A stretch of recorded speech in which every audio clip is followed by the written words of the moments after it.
loose. I said I'm loose, baby. Why would adding juice reduce my carbohydrates? No, it just kind of makes it easier. It's like people do things. Did you do it before? You were No. See, Just okay, so it was a byproduct. I like a little citrus in my. Yeah, but it was also like a byproduct. I got a story I want to tell you. Okay, tell me. You want to hear a story? Mike's here today. Hello, Mike. How are you? What's up, guys? Great introduction. 5:30 a.m. Yesterday. 5:30 a.m. Wake up. Get out of bed. Drag a comb across me head. Yeah. I thought you hated the Beatles, buddy. Everyone loves that fucking song. It's a good song. And yeah, even all the Beatles haters love that. Anyway, get to the job, 7 a.m. Had a big job this weekend. Get to the job 7 a.m. And Jimmy Spice, when he works, he fucking gets it in. We ain't fucking playing around. We're digging ditches. We're climbing around in trenches. We're fucking getting it in. 10 hours, 4 p.m. Stop trying to say fucking bitches and make it rhyme. Anyway, we work like fucking crazy all day. 4 p.m. comes. I gotta run, and yesterday was Monica's birthday, former guest on the podcast, avid listener of the podcast. Happy birthday, Monica. And I wanted to get her a gift. So I went to Mojo Books real quick and I found the Patti Smith memoir. Killer fucking book, I thought. And it turned out to be great. She really loved it, enjoyed it. I could see it brightened her day. She thanked me for it even again today. Nice. I like Patti Smith. Yeah. And the memoir looked great. And get home. I think I'm relaxing, but then actually said grandmother Monica is having a little bit of an issue with the birthday thing that had happened. They were running late and she had to be somewhere. So I had to run out to 301 to get Riley from Croc Hunters. Riley was holding a crocodile yesterday, by the way, my 5-year-old daughter. Yeah. Seems unsafe. Yeah, but it's a really great photo. I'll share it with you off camera. They've got like the beak taped up, right? They do. Point that directly at your mouth. That sounds weird. Pause. Yes. You don't want it you want it. If you can turn it in a way that it's pointed at you. Maybe if you go like this. Oh, there we go. Is that better? There it is. Is that better, Tony? And then you want it like 3 inches away. All right, I'm telling a story. And then go ahead. We get there. I get Riley. Fucking chaos ensues. And we have to run to the park to get the boys because my mother has the boys and they're acting absolutely psychotic. She can't even get them in the car. Everything's fucking crazy. And we managed to get them in the car and then we go get some Chinese food and we come home and then me and my mom get into our Saturday night fight that we get into every couple of weeks. Love it. Fucking, hands and everything. It was wild. I'm kidding. But it was pretty intense. She gets out of there. So I got all 3 kids. I basically get my fucking teeth kicked in for like 3 hours. Okay. The wife finally gets home from work. She joins in. Yeah. She did come in the door and was like, everyone's still awake? What the fuck, dude? I was like, I'll murder you right now. And anyway, so about an hour or so goes by of us doing the thing, getting everybody down. At this point, it's 11 o'clock. Okay. And I'm like, fuck, I got to watch this movie, dude. There's no fucking way. I put this movie on, the movie that Mike chose. And from the second it comes on, I'm 100% captivated. Hell yeah. Fucking good. I'm glad you liked it. 1:30 rolls around. I can't fucking believe it. I didn't blink. I didn't get up. And there's not much action. Oh my god! It's just all there's so much vibes and there's so relationships. Much going on. Yeah, and every performance is perfect. Yeah, every performance is perfect. Everybody is amazing. This movie is fucking insane. Yeah, it's so good. I can't wait for her new one. She's doing Wuthering Heights. I know. I got up and then I got up at 5 again this morning.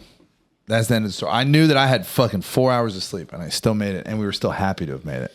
Yeah, Teresa liked it too. Yeah, dude. Yeah, we got a lot to talk about. For sure. That's my story. Okay, well, that's good. It gives us some context. Yeah, you're welcome. Mike. You're welcome, Mike. Why did you choose Saltburn? So actually, my wife was on the show a few weeks ago. Yes. And it came up that James, I remember that. James has never seen this movie. Now, we've been trying to make this happen for a while and like coordinate. Yeah, right? scheduling's been tough. Yeah, scheduling it has been tough. And I love movies, but I have a terrible memory when it comes to them. So when he's like, pick one that, you think you might be relatable to you, it's like, I couldn't think of anything. So then this came up. I'm like, okay, we're doing this. I just thought it was a really cool movie to talk about. And we started watching it at like 9:30 last night, which is like an hour past our bedtime. I know the feeling. And I was up till about 1:30 afterwards just because of how intensely into the movie I was. Like, it took me some time to Bro, I was thinking about this reel it fucking back movie in, all man. day. Yeah. Yeah. And it wasn't like how I'm like going over the plot or something in my head. I was still like in the energy of the movie today. Like, it set such a tone. Yeah. It was perfect. It was fucking perfectly made. I mean, She's an incredible director. yeah, just the way that, I don't know. I just felt like I was sitting in all the rooms with all of the actors. I felt like they were my friends in a way. Like, I felt like I was there the whole time. It was really, really strange the way that, I don't know, that it just like grabbed me. And because I was not fucking happy to start that movie. I'll tell you, I was like considering saying fuck it and winging it today. And no, man. And this young guy, what's his name? What's the Barry Keoghan. Barry Such Keoghan? a weird little freak. He looks twerp. like a young Joel Edgerton. His Kinda, yeah. eyes are kind He's of, got and he's a similar- square kind of thing going. Yeah. Like the stoned almond eyes. I wanted you to see this clip from Killing of a Sacred Deer because it's him when he was like 18 Had or to have been something. young, right? A lot younger, and he's got his American accent is like impeccable. I've been wanting to see that movie for a long time. You see this, you're like, he is actually an Irish guy. You see this, you're like, oh, that's just how he talks. And it's like, no, he can go into the American accent like so easily. He's just eating spaghetti disgustingly. Really? With Nicole Kidman. I remember when that came out. It's a banger. Who's the director of that? That would be Yorgos Lanthimos, who just did Begonia, which I loved. Yeah, I heard that was really good. Begonia was fun. How was Frankenstein? Frankenstein was better. Really? Yeah, man. You saw a fuckload of movies with your new boo. Girlfriend. Specify the gender for everybody out there. Yeah. That may or may not have been wondering about your sexual preferences. And my status. Yeah, and your status, yes. The Updating $2 my Tony is taken. Relationship status. And also another story to tell. Sadly, we did release a unreleased episode last week because our guest could not make it, and we did find out this week that he got in a lot of trouble. And we probably will never be able to have him on the podcast. This is unfortunate. This was pretty unfortunate. Boy, that sounds terrible. So I'll tell you about this. It's got to be like 2 or 3 months ago. Interesting person. A friend of mine in Des Moines, Iowa, which is my hometown, sends me like a screenshot of this Instagram post, and it's a post of this smiling mustachioed guy. And it says, "Bars, do not serve this man. He's been coming in and harassing women. He's banned from several gyms and bars and coffee shops. Like, this is Brett Dadig. Do not admit him to your establishment." And my friend sends this to me, and she's like, "You got to check out this guy's podcast." So I start listening to it, and I'm immediately like, this is insane. It's probably the person with the least amount of self-awareness that I think I've ever encountered, because every story he tells is about like him meeting a girl and 10 minutes into it being like, "I just really think that you're my wife and I want to meet your parents, and like I've never met anyone like you before." And then they're like, "Can you chill out a little bit?" And then he calls their employer and tries to get them fired and starts following their car around. And does it on Instagram, does it on... like posts all of this publicly because he doesn't realize that he's the problem. And so he's been banned from like all these coffee shops and bars and gyms and stuff for this behavior. And Pittsburgh, St. Pete. Pittsburgh he started off, then he went to Des Moines. Yeah. Then he went to St. Pete, and it just follows him around because he's a psychopath. But I started listening to his podcast. A couple other friends of mine started listening to it. They roped me in. It's really entertaining. At first, yeah, you have to have the right perspective. He's morally reprehensible. So He's wait, a bad this person. is his podcast, and he's just talking about all the women that he meets? Is that That's the Or main is it a subject. podcast about him? No, it's his podcast. Okay. He's Okay. making. He's making. It's called it. the Standard Podcast. The Standard Podcast. If About you elevating the have- standard of masculinity, but you'll. That's what it's supposed to be about. It's like taking you to the next level as a man, and you click on it, and it starts, and he's just like, "Guys, hope you're having a great day. Girls, every last one of you, you deserve nothing. I fucking hate you. I'm so sick of being treated this way." And it's just like him spazzing out like this, and he was arrested by the FBI. he's They've now- been building a now case facing on his federal ass. cyber stalking charges. but- Cyber-stalking, yeah. Dude. And in this affidavit, the agent is like quoting the podcast and the social media. It's fucking Which, as a fan of the podcast, I was getting really excited about. I recognize some of this But stuff. we in wanted the to have him affidavit. on, and I was going to like Yeah, we're gonna act like a fan of his, and then kind of confront him and be like, "You need help. You're a sociopath, and you're gonna end up in prison." But then he ended up in jail. So Oh man, I'm really sad. I'm not going to get to hear that. It would have been podcast. very fun. Well, I don't. Well, now that all of this has happened, I don't know. I think he's gonna go away, man. No, probably not. You don't think so? That's No. federal cyber stalking charges. Yeah, I mean, he'll probably plea. I don't. It depends on his record. If he doesn't have a It's record, in 3 different states too. That affidavit is just about the Pennsylvania shit. it depends on 2 things. It depends on his record, and it depends on his income and his net worth. Like, if he's got the money to pay, He supposedly makes a lot of money sports gambling. So and his family seems to have money. there's so much. Another thing about this guy was that he would constantly be like, "I'm starting a new business," and then the business would just be AI generated images where it'd be like cute girls with coffee, and he would be like, "Jay's Coffee House is now open." a Catholic basketball It just doesn't team? exist. And then started like a Catholic school basketball team. That's just all that one- AI generated images of teenagers. That's wild. It's really Yeah. weird. It's been such an interesting journey, though. I can't wait to see where it takes us next. I knew from the moment I encountered him, I was like, "There's something special about this Yeah, guy." I'm grateful for you. The FBI arrest. His Instagram stories, I miss them. I dearly They're miss them. wild. Yeah. A lot of them would also be him lip syncing to songs and like dancing like To this, be and he's fair- like, "I look so cool." It's like, you I mean- look like an idiot. Not that I would be the right person to diagnose this in somebody, but he didn't seem to be like physically dangerous or anything like that. I mean, I guess anybody could be.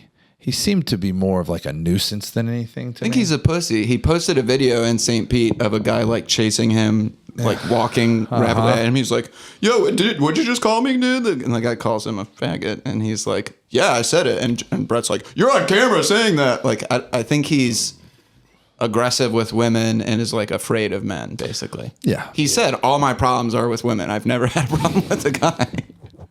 He was coming. We were messaging with him. So it's going to be like a Dateline to Catch a Predator situation. Hey, come Yeah, in, we were- sit we were down, gonna and have lure him some- in here. Sit down and have some cookies and We, talk about this movie with James us. was concerned he would wreck the house, but I was Yeah. like, "We're both bigger than him. Yeah. we would. Yeah. I would put him in a headlock." Well, at first I was like, when I first got a whiff of the guy, I was like, I don't know, man. This is not a neutral location. Okay, this is a home base. And then but then the more I read into it, I was like, yeah, I mean, this guy is not a threat at all.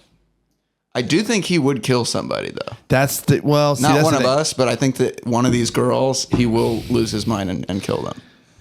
Yeah, I'm glad he's the blocked Day Dig out. saga shall continue. I definitely am patiently.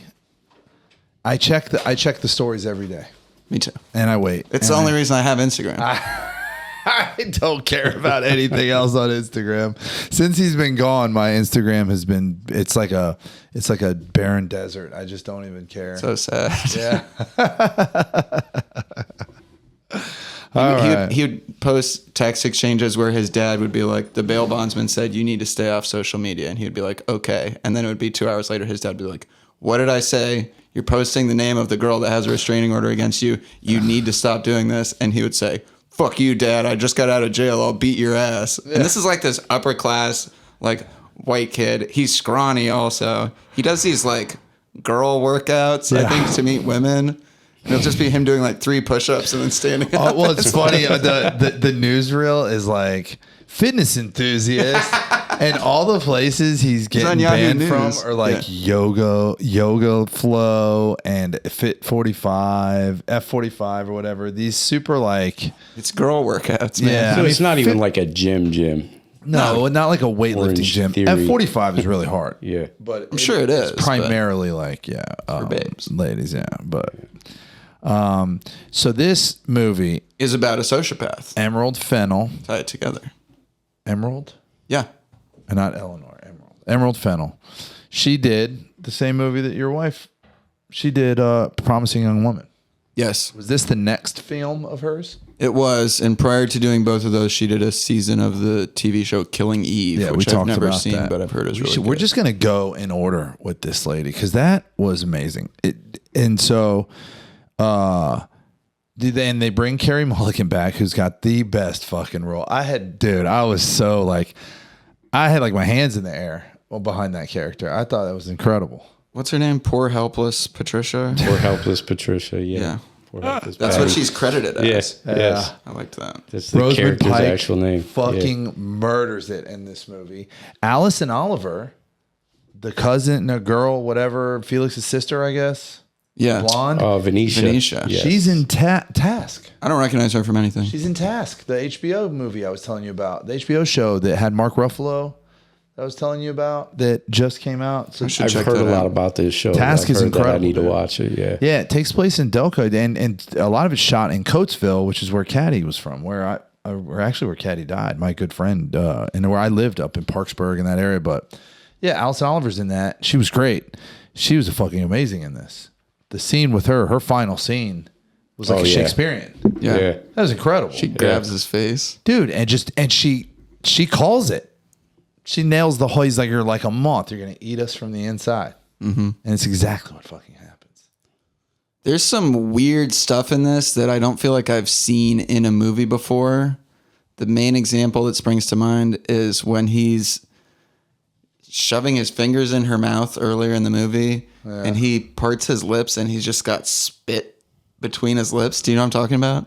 Yes. He's just got lines of spit, and I'm like, that's disgusting. Yeah, I feel like I've seen that before though. I'm trying to remember where. Maybe, but in the context of like what's supposed to be an erotic scene, it's just That's like- really yeah. weird and gross. I will say two of the big parts of the movie that are famously, over the top were both ruined for me. They were spoiled for me. Oh no, the tub slurp. I don't like The that. tub slurp, McCusker got me with the tub slurp, Matt and Shane's podcast, and then you got me with the grave bang. And I didn't think though, maybe the tub slurp would have been more effective had I not known it was coming. But I thought the only part of the movie I didn't like was the grave bang. Interesting. I thought it was like it didn't fit. It was like trying too hard. Where everything else I felt like was trying just hard enough. And it even like specifically the scene where they're having dinner after Felix, right? And That's so good. the red curtain. And it's like you're trying too hard, but it's just the right amount of trying too hard. It's like melodrama. Oh my Everything's God. over the top. Oh, good, bro. Yeah. That fucking scene, bro. Oh my God. And you're like gut wrenched, I loved Felix. What was your experience? So was this your first time seeing it? No, this was Okay. So this was my second time watching it. It Yeah. was completely different from watching it the first time. I didn't have anything spoiled for me. I Yeah. watched it when it first came out, and Yeah, 23, right? 2023? Yeah. A couple years ago. Yeah. End of couple years 2023. ago. Okay. Yeah. So no, and it was great watching it the second time. It was like a whole nother experience actually seeing the character for what I know he really is, Yeah. the whole movie, instead of it just building to that, Did you have any idea the first time watching it that he was up to the shit that he was up to?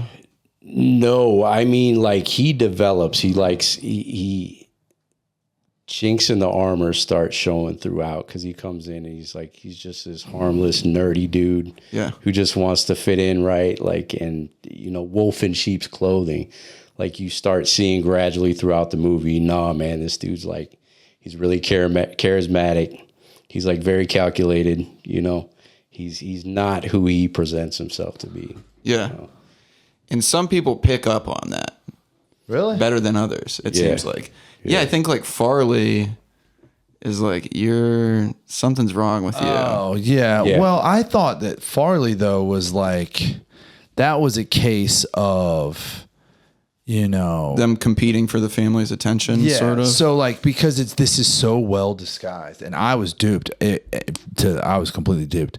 It's so well disguised as a sort of like classic tale of classes, right? Like Yes. you can never get into that club, no matter how fucking hard you try. Like the Watch me. the old money club is just not for people that weren't born that way. They even name him Oliver. That to me that's such like a poor kid's name, kind of. In like You think about Oliver Twist. yeah, exactly. And he's like His name's feeble Oliver looking, Quick. and he's like, and I was like, oh, this is like this like modern sort of classic tale about the not being able to break through and the poor kid. But then it just develops and develops.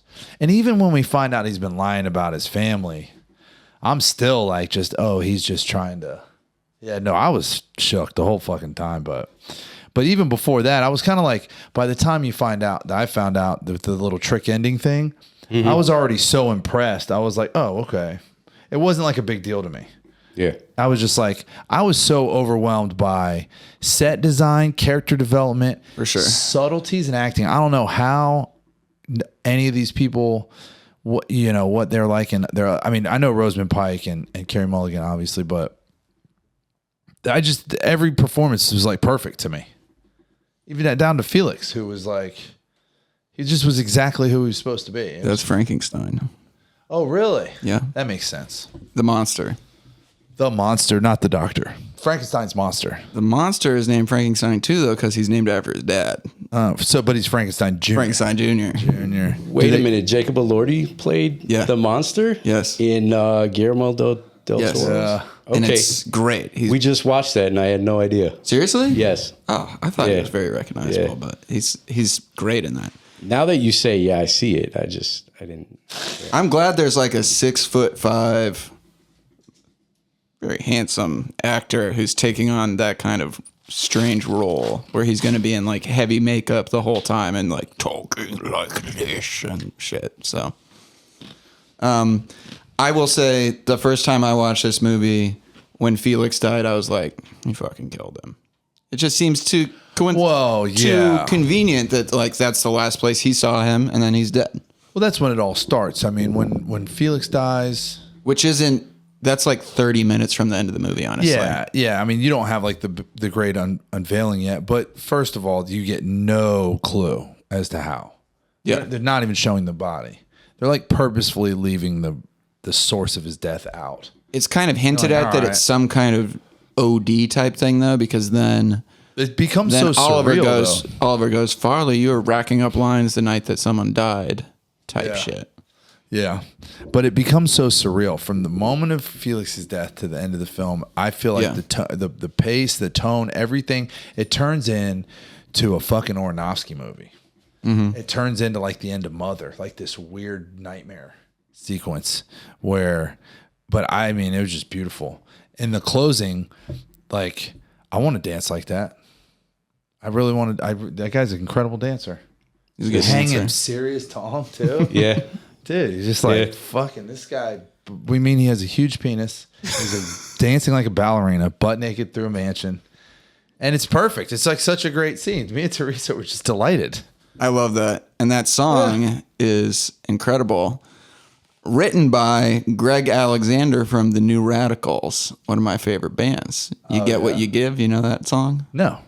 Greg Alexander also wrote Murder on the Dance Floor. You get what you give, maybe. I did know. You probably know that song. You got the music in you. I was familiar with one song in the movie that isn't very popular. I Love You, You Pay My Rent. I didn't know that song. Yeah, that's a fucking funny Pet song. Shop Boys, yeah. I should know that song, man. I'm a Pet Shop Boys fan. Yeah, that's a good one. So And this then there's a bunch of great early 2000s music. Yeah, I wanted to Cold look War this up, Kids, actually. Killers, fucking the MGMT song. That's a good drop. I feel like for that came out after 2006. I'm correct. Kids. Time to Pretend is Time the to Pretend, MGMT yeah. song. When was it?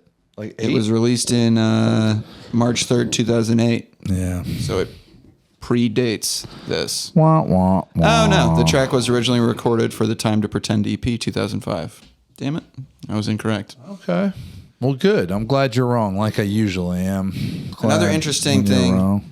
the movie shot in 4:3. Really? Did you notice that? No. Like the picture is not widescreen; it's like almost a square. Oh.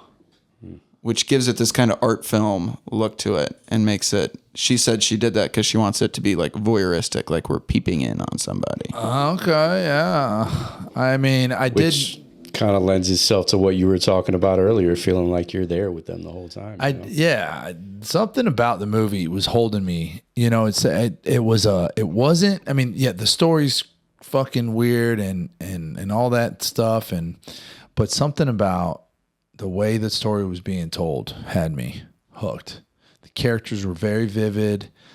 I love the subtleties too, like the font style of the credits. I think It's awesome. fucking Yeah. amazing, dude. Just you know, I was starting to get title ideas during the movie too for this episode. But Teresa turned them down, a bunch of them, so I'm not even gonna repeat them on air. What were you gonna call it? There was just some slurs in there. No, I think we're going with awkward Oxford orgy. Okay. Yeah. What about splish splash slurp?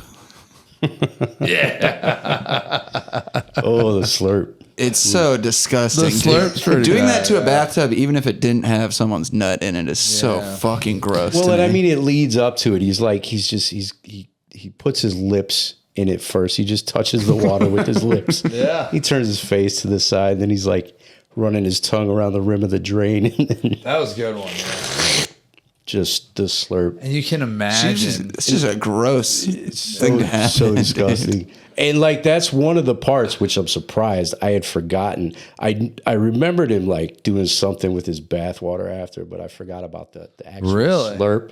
So when I saw it the second time again, it was just like, ooh. I like stuff very like cringe. that. I like. Yeah. I mean, not like that. You know what I mean? No, I like things that make me uncomfortable. No, absolutely. Those are some of my favorite parts of movies, like things like that, where it's just like this Like is when- absolutely disgusting, but like I'm really glad they added it to this movie. Yeah, but see, I feel like you can achieve the same thing. And in this film, she did.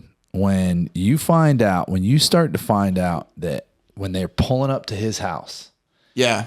and you're like, That oh, made my skin shit. crawl. And then you notice when they pull up to the house, and Felix is like, man, this place is nice. The frame walking up to the house is tight on Felix. It doesn't even have, holy fuck, what's the character's name? Oliver in it. It's just Felix, because you're like discovering with Felix, right? That this guy is lives in a nice big house, and then the dad is alive. And you're just like, oh, He's got my siblings. God. I'm like moving in bed. I'm like, oh my God, this is funny. He's Yeah. got siblings. He's sitting there like curled up, bro, on the chair while they're talking. And dude, that was intense. One of the things I like about Oliver's character is that he does mastermind this whole thing and he makes it work, but he like loses himself at various points. Like he fucked up with this. If you're that guy and you're like really this devious and you've put this whole thing together, you're not letting that car get to that house. You would come up with some reason why we need to turn the fuck around. Yeah. You know what I mean? Probably. And what about the thing with Venetian too? Like, how does that He messes up by eating Venetia. eating bloody Venetia? Yeah. Yes. Like an inordinate amount of blood for that time of the month. Yeah, well, I think that plays to the aesthetic. You're just trying to get the point across that it's nasty. But see, like you say, masterminding it, and I had to ask myself watching it the second time, like, did he mastermind? It was the end of the movie, his end goal, or was he just kind of like trying to get in, Trying that to orbit, infiltrate and trying then- to infiltrate, and then, fucking up along the way and like improvising. I think so. Yeah. Yeah. I do. I think he's driven by these kind of like crazy psychosexual urges mixed with like the class resentment. Because him humping that grave, those aren't the actions of like a calculating, devious man. That's somebody who is really horny. Yeah. Also, did you know he improvised that? Yeah, so Oh, really? I heard that, and then I had to read about it. He basically he told Emerald Fennell, like, I want you to close the set the day we shoot this. There's going to be a graveside scene. So no one sees my penis, which will then be in the end of the movie for 3 minutes. Yeah, he's like, I just want to have some time in this scene to explore what I think, where I think the obsession that this character has takes him. He knew what he was about to do. Absolutely. I mean, how hard do you have to be to penetrate dirt? I wonder. I mean, watching it this time, when he pulls it out, he's flash. Yeah, but I guess maybe he got hard the idea inside. be Sometimes that that the happens. act is Sometimes you kind of engorging fold it him. in there and then it gets hard. You attach it to chopsticks and yeah, two rubber bands, one also at the top, one at the bottom. he shows his wang at the end of this movie. It's pretty large. He's got a small body though. small to be body, fair. big dong. Guy like me, big body, doesn't look as big. And then he's dating Sabrina Carpenter, and she drops a bunch of songs about how big his penis is. Also, Oh man, this guy. he's got a nice life. Yeah. And now he's playing the Joker in the next Batman movie. Did you know that? I remember that being talked about. I remember there was a video circulating on. There's a deleted scene from the last one where the Batman goes and talks to him, and you don't like see his face because it's through this glass thing, but he's doing the voice. Yeah, but there was Great. Well, who was the guy? There was a video going around. There was a Joker. Not rehearsal, but what do you call it? I don't know, test. Yeah, and Thing? it was like Clockwork Orangey looking. Mm-hmm. Yeah, was this the guy? Same guy? I think so. Anyway, that's cool. The Joker's cool. I remember when they How many released the times they're first gonna image of fucking- Heath Ledger from The Dark Knight, and it's like it was a still from the video that he makes in the movie. Yeah, he's shaking the camera around, and so it's just like his face from this crazy angle. Yeah, That was one of the best rollouts for a movie ever. the was Dark Knight. Yeah. Like they did this like weird website and all this shit, and it was just I remember going to see that and being like, That was a big deal. it's a smash, dude. Yeah, that was a huge fucking movie, man. I remember that. Yeah, I mean, I don't know. The Joker rollouts now. I don't know. I'm not that excited about a new Joker. Maybe I should be. Is this the Robert Pattinson Batman? Yeah. Yeah. Well, famously, I did like the Penguin. obviously you have the Heath Ledger one. Then they're like, Jared Leto, you're going to be the new Joker. He does all this crazy shit. He like mailed used condoms to the other actors on Suicide Squad. He, at the table read, he has these like masked henchmen guys bring in like a rotting pig carcass and put it in the middle of the table. He does all this crazy method acting shit of like, I'm really inhabiting the mind of the clown prince of crime.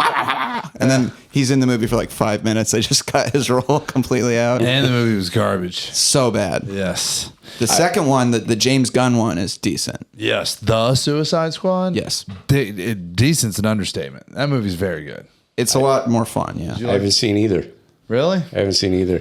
Don't see Suicide Squad. Well, See hearing what I'm hearing now about it and about Jared, Watch the one with Jared John Leto's Cena. I think it's worth watching because preparation for it. I have no. it's genuinely, it's like so bad it's good type territory. Yeah, though. that's true. Okay. But the John Cena, the James Gunn one with John Cena is really good, and they have one. There's a scene where they do a Pixies song, and it's that bleached white filter because it's like raining outside, and it's "Hey." Like no one ever samples "Hey," the fucking Pixies song, and it's perfectly timed. Oh, I know it's that song. fucking perfectly timed. I love Been that song. dying to meet you. Okay. Yeah. Must be the horse in my head. The horse. That's a great song. I should learn how to play that and play that for the children.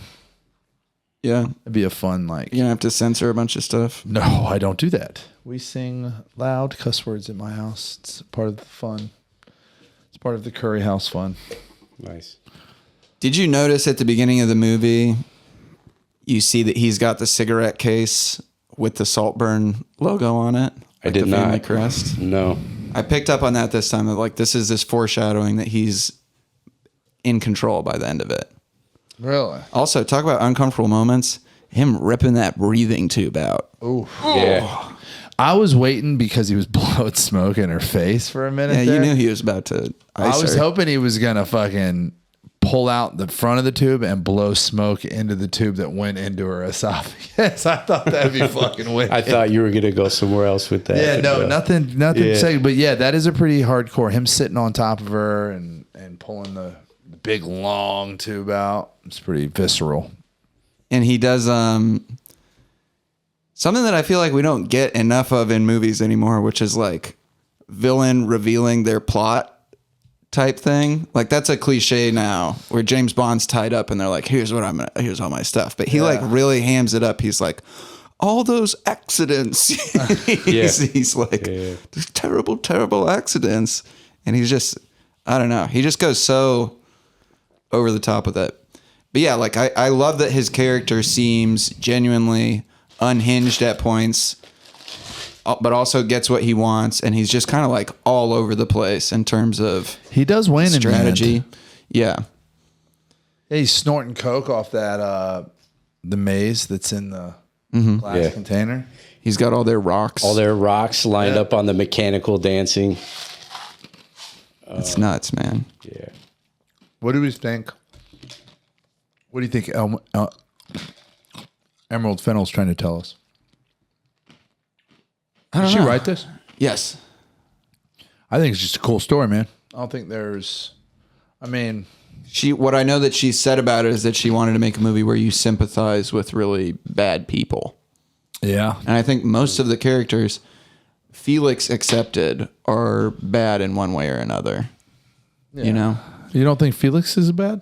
No, I think the worst thing you can really say about Felix is that he's just like a spoiled rich kid, but he's still like trying to extend his privilege to other people. I feel like he uses people. You know who I got vibes of from him is Jude Law in The Talented Mr. Ripley.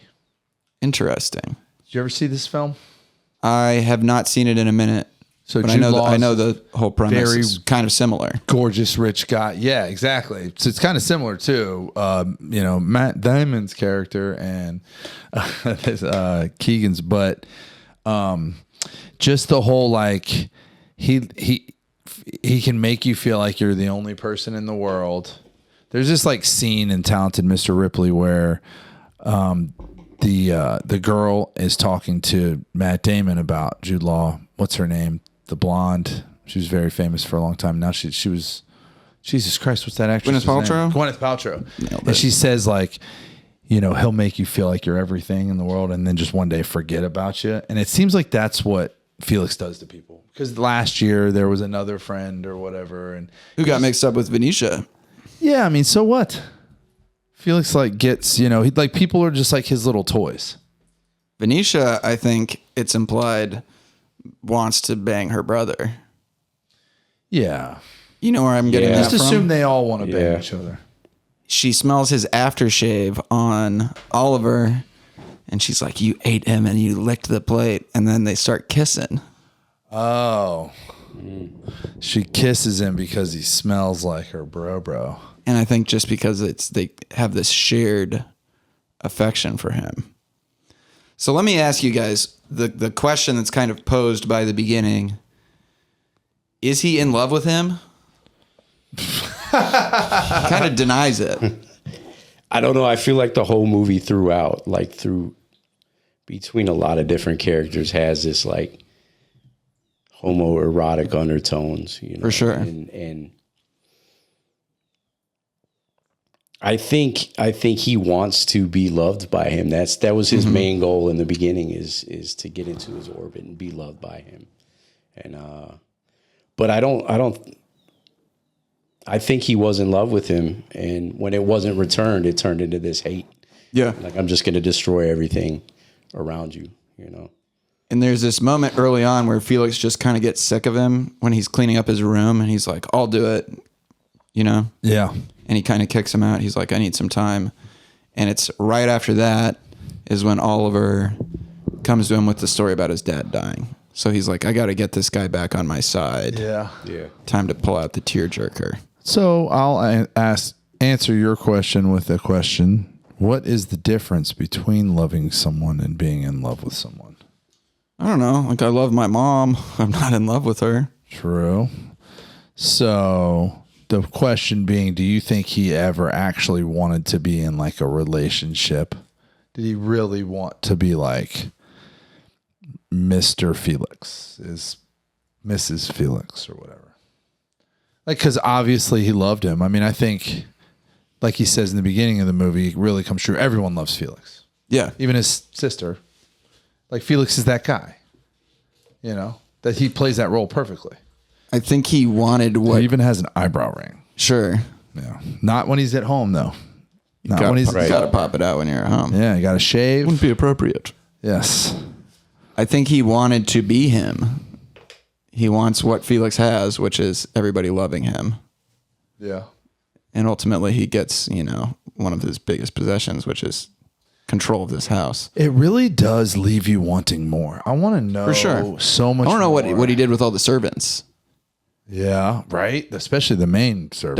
Duncan. Yeah. That guy's fucking great. That's another example in my mind of a side character doing an incredible job. Yeah. All he's really doing is going like this a lot.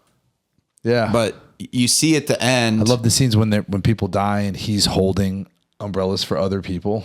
Yeah. And that's like such a cool servant. He should have had one of those umbrella hats for himself. You see at the end, Elsbeth's funeral, the mom's funeral, there's like this figure in the back behind, like watching Oh, really? Barry Keoghan. And it's clearly him. It's Duncan being like, I know that you killed this lady.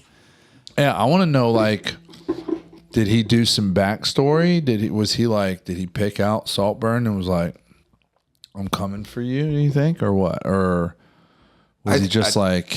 I think it all starts with him peering out the window at Felix and being like, that guy is hot and everybody loves him and I want to be his friend and I want to be with him sexually. So what are the things that they show us were premeditated? The tack in the bike tire. So the introduction to Felix, the meet cute. Being helpful to him. Being helpful, like forcing Felix to help him out. Yes. By not having money and needing money for the Jaeger bombs. Yes. Yeah. God, they put a fucking rack on his ass too. They said, this round's on you, Jaeger bombs, 10 Jaeger bombs. What are we talking about, $100? Back then, probably 50 quid. You know, quid is just like, you know. What do you drop the Jaeger into in a Jaeger bomb? Bull. What? Yes. Really? Yeah. When he comes back to the table, I kind feel of like he's fucking holding pints of lame- brewskis. No, he they're beers. cups of Red Bull. They're like rocks Okay. glasses full of Red Bull, and you drop the Jaeger into it. You're going to Google it, bitch. I drank... me and Jaeger you're bombs right. got aced. I know, motherfucker. Water's wet, too. Jaeger bombs. What's the fucking contents of Jaeger bombs? Jeez Louise. But I was like, golly, they're trying to get his ass. But anyway, okay, what else is premeditated? Those two things. The meeting Rosamund Pike back, and then was there I love another that he's one? just typing nonsense on his Yeah, computer. that was pretty funny. Yeah. Me whenever I've had an office job.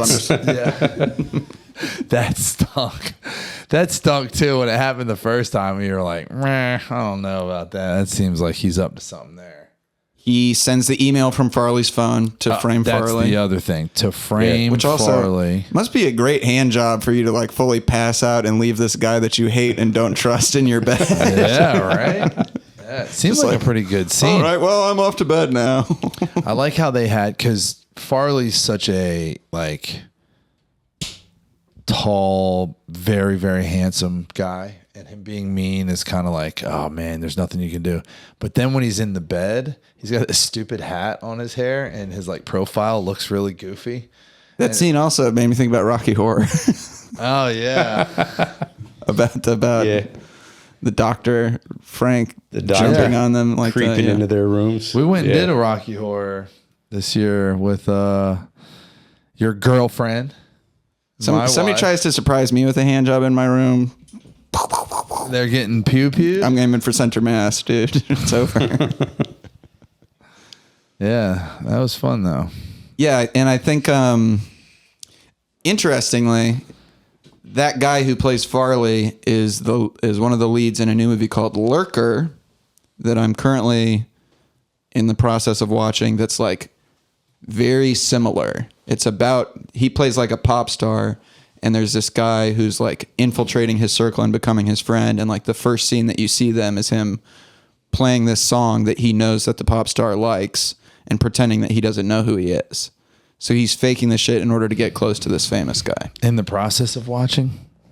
I'm like 20 minutes into it. I just turn it off and start watching Master and Commander, and then turn that off and start watching Saltburn. So yeah, that's right. Master and Commander was on the list. I never started that, thankfully. I would have been bummed. But hold on. I think that's all the premeditated shit. Okay, and then so the this- murders. Well, he doesn't murder. He just puts the dad. razor blades out for. He puts the razor blade out. He doesn't murder the dad either. Yeah.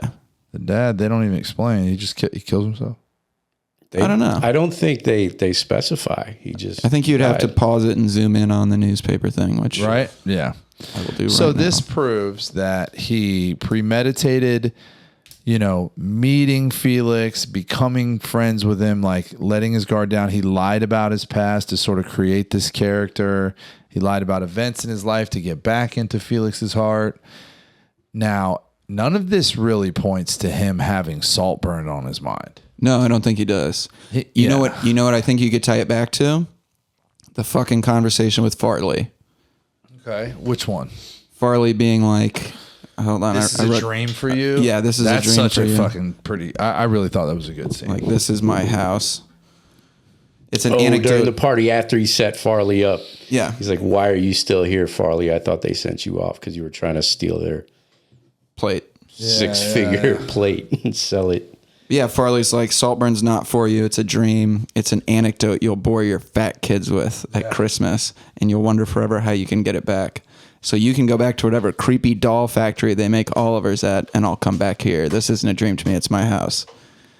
And you see that, and you're kind of like, "Oh, that was really mean to Oliver." But I think you could kind of be like, Oliver's starts plotting, At that Yeah. point, Yeah, kind of. that's the night of the party. I mean, Felix dies hours later.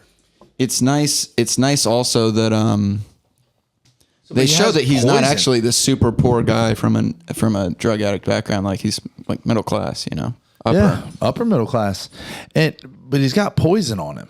Was he just riding around with poison on him? Is it poison, or did he slip drugs into his he bottle of just champagne slipped to a make high- him overdose? And I think at the point he realized like Felix is done with him, that's when he decided like, I'm gonna kill this dude. I'm gonna find Yeah. a way to do it. I'm gonna kill this dude. Yeah. They show him making himself vomit in that scene. Also, at the end, they show him doing the Yeah. Because what does the mom say? Having fingers for pudding. Yeah, Yeah, bro. Talking about her daughters, fucking. He's like, "I had no idea," and she's like, "Yeah, it's not even working." She's not. The bulimia is not effective. Rosamund Pike is fucking perfect in this movie. yeah, she She was great. a good choice too, but every scene with the whole family in it, I want to go back and rewatch so bad. Yeah. The funny thing about the dinner scene after Felix's death is, I mean, I'm genuinely upset. I loved Felix. Me too. Maybe wasn't in love with Felix, but I loved He's a cool Chad. Yeah. And he's nice to everybody. Yeah, man. And he's just like, gets the ladies, dude. He's fucking. He's plays- trying to do a friendly thing for him by bringing him to his parents' house too. He's like, "Your mom was so nice, and Yeah. she hasn't talked to you." I know. And then you have this fucking super surreal scene with the family, like ignoring it, but not ignoring it. Alice and Oliver overpouring the wine glass, fucking what's his name? The Farley? butler? Duncan losing his shit trying to close it's- the blind. that's the first Yeah. time you see him crack in the whole movie. Yeah, he's trying And, to just because they're gonna bring the body by the window. Well, like watching that last night, Upsetting. I think the parents, they're just it's like this British stoicism, right? For sure. Combined with the fact that they probably haven't experienced a lot of uncomfortability in their lives and they don't know how to deal with it. I think it's more about that. I think it's more Yeah. about like it's not even registering to them properly how to, process this because they've never experienced anything. Like even, when you see when Oliver runs into her or whatever, they bump into each other in the coffee shop. She has in the last year or two And in one day lost her daughter and son at the same fucking time, and then husband. And she's just like, I think it's been some time. yeah. I think it's been like at least 5 Just or so our whole years. family. Yeah, was he's wiped like, out. because She's they, like, they "You've grown suggest up he's so much." graduated. He does look a he's little bit moved on older. from school. He's got his hair combed. Yeah. Better. Yeah. That's how you can tell people are older. When they He got a start fucking fat check from the dad too. He got Yeah, himself he set didn't up say. nice. What are you saying? What are you saying? When he says how much, what are you saying? I want to for know. me to leave? Mm-hmm. 5 million. 5? I'm saying, you know, I was like afford it. 1.5. I said 1 million. 1.5. I said Yeah. 1 million, and then like 2 minutes later, I was like, I changed my 5 million. I said, Nice, dude. That's what's up. yeah. I was like, yeah, I don't know. Oh, that's cool. Thanks. Yeah, 5 mil. I say, why not shoot for 5 mil? Yeah, of course. And you bargain with him. That scene is so awesome too, because he's like, I just think it's better that you leave. And Oliver's like, well, I just don't think I can. It's like, you're not gonna go. He's shocked by this guy just being like, I just don't think it'd be right for me to leave your wife in this state. Yeah. And I think you're talking about that scene of them eating afterward. The reason why I think she wants to keep him around, you see in that scene, which is he's pretending everything's normal too. He's like, the cake was really good. Yeah, he does. Yeah. He's like good at keeping up the appearance. Exactly. Yeah. So he kind of molds his personality to fit whatever people want from him. But then he also has this like crazy dominant streak too. Like the scene where is fucking with Venetia and he goes, you're going to sit at the table and you're going to eat and you're going to stay at the table. And he's like, does all this standing behind her. And then he like comes around her and sticks his fingers in her mouth. And then with Farley too, he's like, are you going to behave? And he's like jacking him off, staring him in the eyes. It's so crazy. Yeah. Yeah. That scene made me a little bit uncomfortable. I want there to just be a sequel with more of his hijinks because he's really unpredictable. Yeah. The Farley handjob scene made you uncomfortable? It did. For sure. Yeah. It was very Him intimate. spitting in his hand. Spitting in his hand. That was, It was very intimate and creepy. Like it wasn't just creepy and it wasn't just intimate. It was very much of both at the same time. Yeah. It just, I got me a little squinty. That was cringy. Yeah, it wasn't. And I can't say about the slurp scene because it was ruined so many times over. But I didn't like it. This is my second time seeing it, and I was like, this is so gross. yeah, I hated it and I loved it. It was perfect for the movie. Exactly. What about the consistent use of vomit in this film? There's a few scenes where there's vomit. There's one where you remember so the first one where I forget her name, but Felix's girlfriend, Yeah. who he's messing with. He's off with India at the bar, and she shows up at their dorm room. She's like, "Is Felix here?" trying to. No. She's smoking, by the way. Do you have any alcohol? And Oliver's like, "Do you want me to?" Next thing, they're up in the room. She's making out with him on his lap, chugging a bottle. And what did she say? Do you think this will You think it'll make him jealous? And he I goes, think it'll honestly, I don't register. think it'll even fucking register. Yeah, she She just leaves. storms off. Kind of blows it for himself there. But then the next scene is they show him waking up with dorm just sink with puke all over projectile it. vomit all over the mirror in the bathroom. Yeah. Bathroom sink. That was a frequent college occurrence for me. Yeah, I'd done that exact thing. But then they throw the rock for his dad, and it lands in some pile of vomit and fucking a bottle. There's the vomit from when he's being drugged. Yeah. There was some more vomit. I was trying to So think when about. this didn't really scan to me, I didn't understand why this happens. But when they're bringing the body past and Duncan's standing there with the other guy, Yeah. one of the other servant is like, and like runs off like he's gonna puke. Yeah. Elspeth that's also like- pukes during that scene. Yeah. She pukes in her Oh my napkin. God, that got me. That one got me. Yeah. Because everyone's having their own little individual breakdown. Yes. And The best to me, Farley tries to leave. the best to me is Farley trying to leave and the dad going, sit down and eat your pie. And then Farley's like, he's like crying while you're trying to cold. eat it. He's It's like so complaining. funny, dude. And then Allison's like, honestly, Oliver's the only one that's not having a super negative reaction to it. They're all having Well, he's had really more bad- time to prepare. Yeah. And he's just, trying to keep up the appearance. But I don't know. I just noticed like there was a couple scenes. Yeah, the vomit was showing up. I was like, is this just to try to make me feel like a little bit uncomfortable? Maybe. I've seen some leaks of like how Wuthering Heights is going to be. There's going to be more bodily fluids. I'll just tell you that. When's it coming out? Valentine's Day. Oh man, Let's go. got a while. I'm so psyched for that. Yeah. Are you? Tony's got to be. I'm going to say the answer to this question is yes, indefinitely. Tony is a fan of Valentine's Day. Yeah. Yeah. I love love. Yeah, I fucking hate Valentine's Day. Well, it's probably too broke to buy your babe something nice. Yeah. Yeah, sure. I definitely the problem there. I just, commercializing love, man. Come on. Can we not do that? Can we just how about the other 364 days of the year? Mike, what do you think? How Exactly. That's my take on it too, man. Yeah. about the other? Yeah. Do you know about the origin of it? Poor broke guy. I'm not the social worker in the Saint Valentine 1924 Hallmark. might be, yeah. After the St. Valentine's, or the year before the St. Valentine's massacre. Yeah. Well, they actually did it because of the massacre to honor the men who died. Now we celebrate love. I just, it's just like there is a money aspect to it for me that I'm just like, really, I don't buy enough. I got, It originated as a Christian feast day honoring a martyr named Valentine. They got so many feast days in like the Catholic calendar and stuff. They're just munching all the time. Just constantly chowing down to honor like Saint Ignatius or whatever.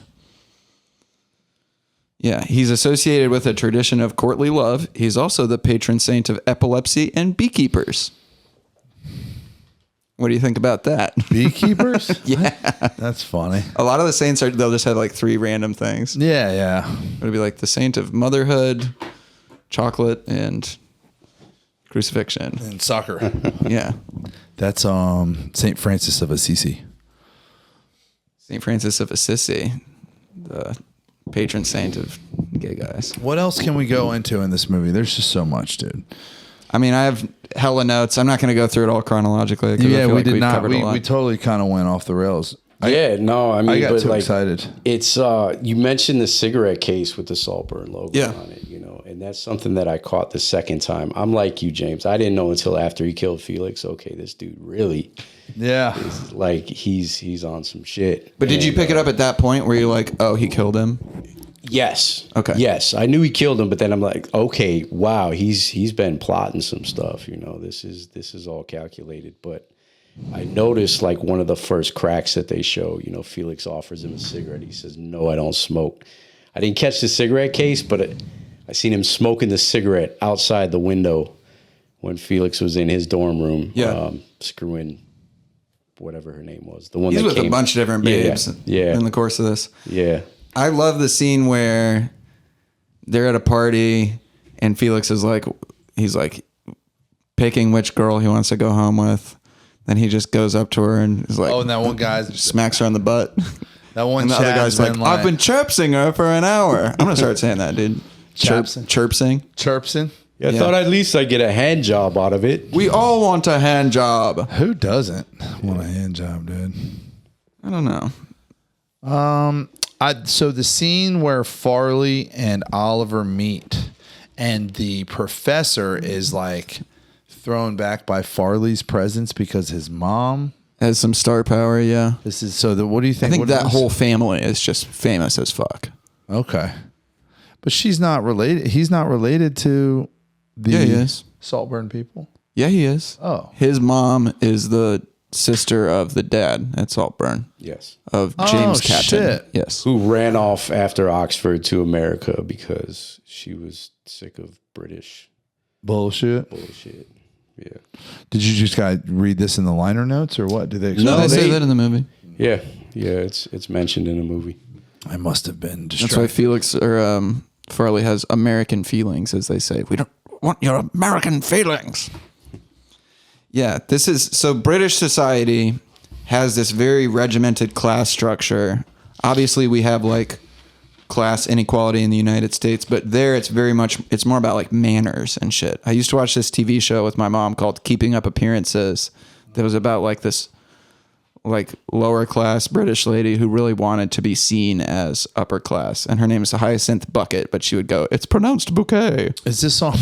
Is it It's like on one of those PBS PBS? Yeah. My It was mom- so fire. My mom loves those, the murder mystery ones. Yeah.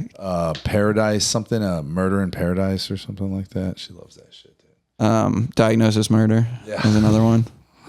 She would love that we're talking about that right now. Yeah, there's another scene where I'm like I feel like everything he does, you know, like a less creative movie would make it so you can like really pin a motive on everything that he does. Yeah. But he does some shit where I'm like, I don't get this. For example, when he gets the eggs and he goes, "These eggs are runny." Like he complains about the eggs. Why is he doing that? Is he trying to show that he's actually like has upper class taste or whatever?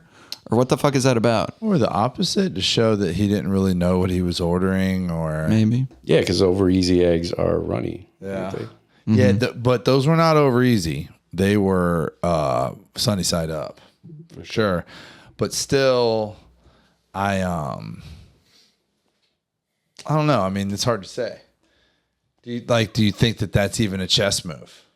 I don't know. Or we just assume that everything he does is a chess move? See, I don't think it is. I think he does some shit where it's just kind of like impulsive, or he thinks it's going to work one way and it doesn't. Another example of that is when the mom is complaining about Venetia. She's like, she's been sexually incontinent since age 14 and bulimic. And then Oliver goes, "It can't have been easy for you, Venetia, with you as a mother." And she goes, "Why?" And he goes, "Because you're so fucking beautiful." And he kind of like looks her up and down. What's that about? Why is he hitting on the mom? Does he just want to like fuck this entire family? Hell yeah, because it's Rosamund Pike, dude. That's why. Sure, but that scene, I'm like, what is that? Why would you do that? Can he just not control himself, or is he Yeah. like trying to flatter her, or what? I think maybe it's just he does not, he doesn't have a lot of self-control. We're trying to Sure. get the idea that well, maybe just all to your point, just to keep him unpredictable, Yeah, right? Like And he he's really a is. fucking wild card. The whole movie ends up being about what a wild card he is. If you really start thinking back, like if retrospectively think of this film, you're just like, God damn, I never had this dude pegged. yeah, And every time you turn around, he's doing something that you're like, what in the fuck is this guy doing? yeah. You have that scene where he's about to have sex with Felix's girlfriend, and it just completely blows it. Yeah. And Yeah. she got the rack too. Dude. She's hot, yeah. You have him, having this crazy S&M bloody hookup with Venetia, and then he just kind of like, And then he denies it, and, yeah, and all, which makes you wonder you'd why he think did it in the first place. know, yeah, exactly. It's like you think he would know he's going to get caught. He's doing this on the motherfucking lawn in front of a bunch of people. They do allude to his big dong on that lawn scene when he walks up. Yeah. And they're all laying there. What a twist. And she, Oh, yeah. And she's on her tummy with her butt sticking up from behind. Yeah. That's funny, yeah.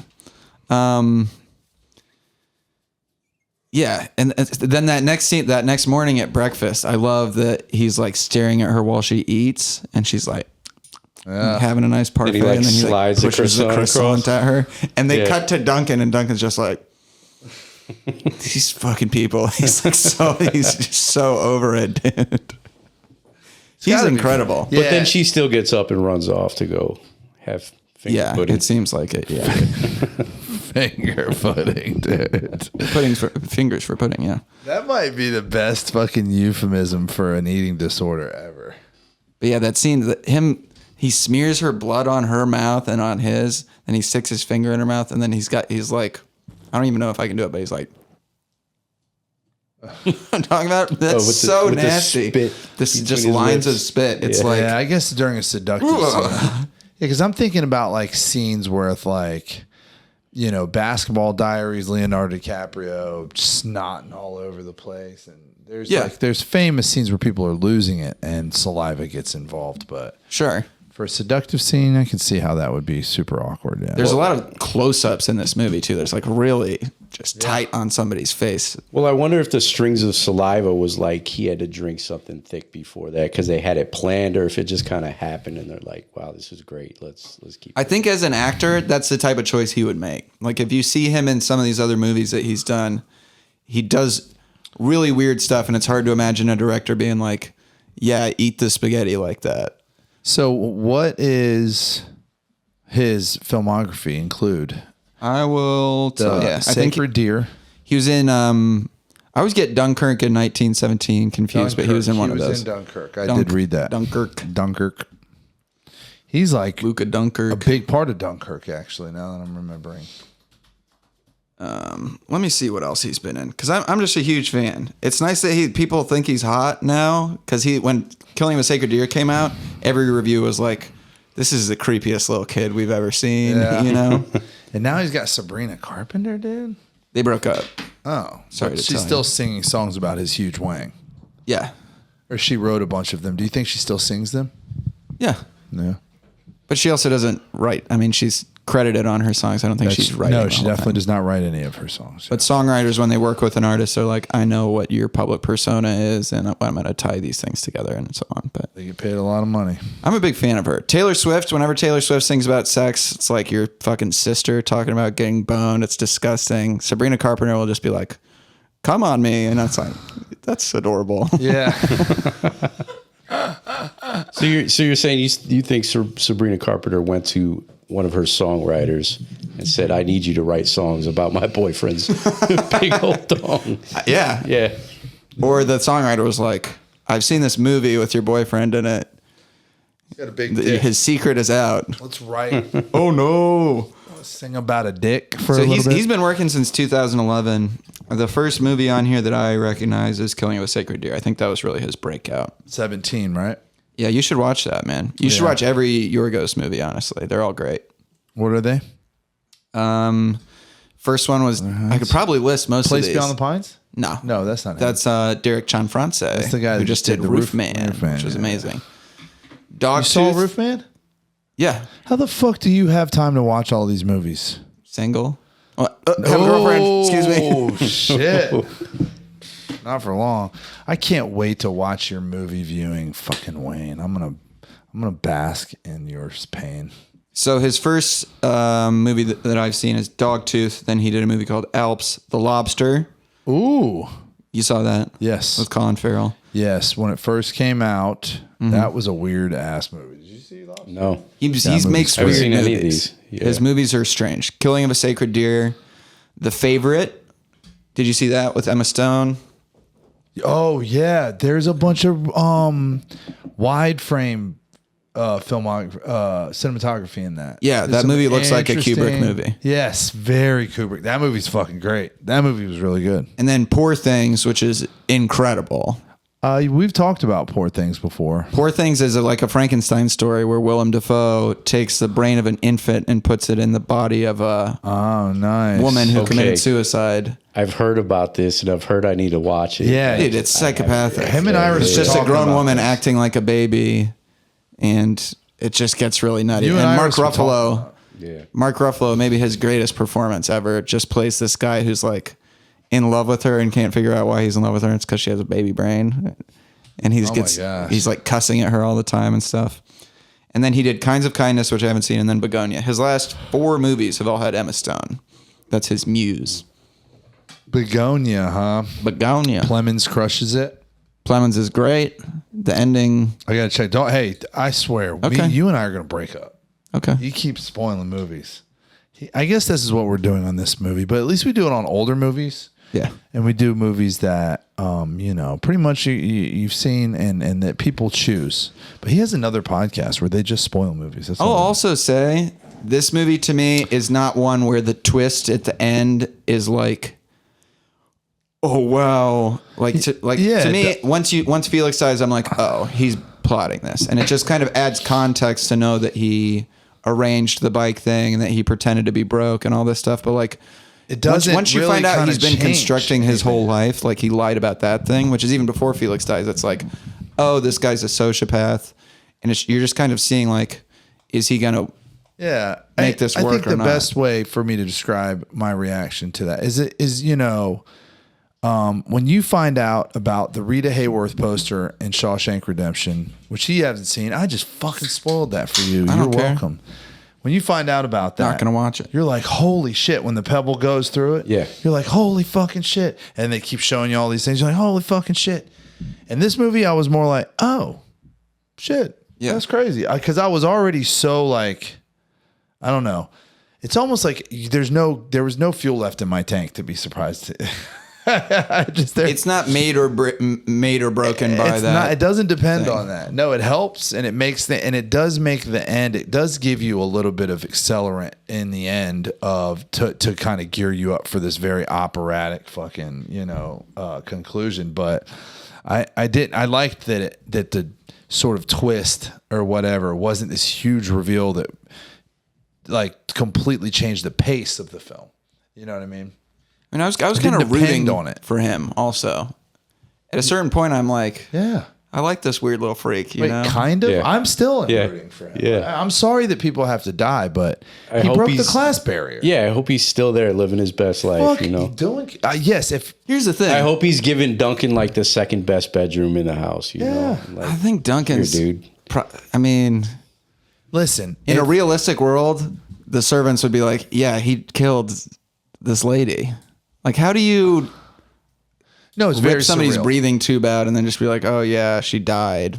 It's very Yeah, surreal. that's the one part in the end where I was like, how's he going to get away with this? You Well, know, there's they no don't really investigation show. into Felix's death. There's no, there's no. It's all It's kind of surreal. From the moment Felix dies to the end of the film, I feel like it turns into a different thing. There's no boundaries anymore. Sure. It's kind of even visually starts to change.